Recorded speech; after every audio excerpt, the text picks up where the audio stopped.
স্থানীয় সময় বৃহস্পতিবার রোমানিয়ার রাজধানী বুখারেস্টে সফরে যান ইউক্রেনের প্রেসিডেন্ট ভলোদিমির জেলেনস্কি। তাকে স্বাগত জানান রোমানিয়ার প্রেসিডেন্ট নিকুসর ড্যান।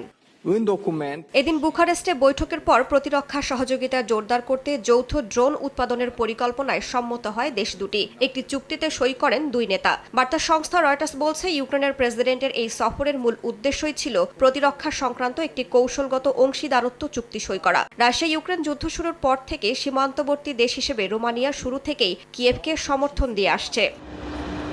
এর মধ্যেই আর্থিক সম্পদ জব্দকে ঘিরে নতুন উত্তেজনা দেখা দিয়েছে হাঙ্গেরি ও ইউক্রেনের মধ্যে। হাঙ্গেরি দুটি সাঁজোয়া গাড়ি ইউক্রেনকে ফেরত দিলেও প্রায় $82 মিলিয়ন নগদ অর্থ ও স্বর্ণ তদন্তের অজুহাতে আটকে রেখেছে। কিয়েভ এই পদক্ষেপকে চুরি আখ্যা দিয়ে জব্দকৃত সম্পদ ফেরতের দাবি জানিয়েছে।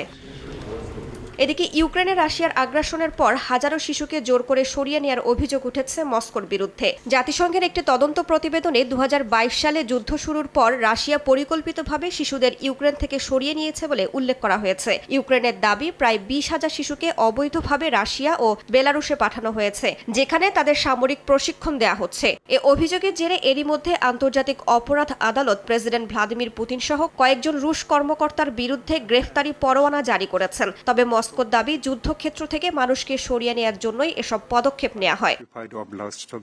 রাইসা জান্নাত, সময় সংবাদ।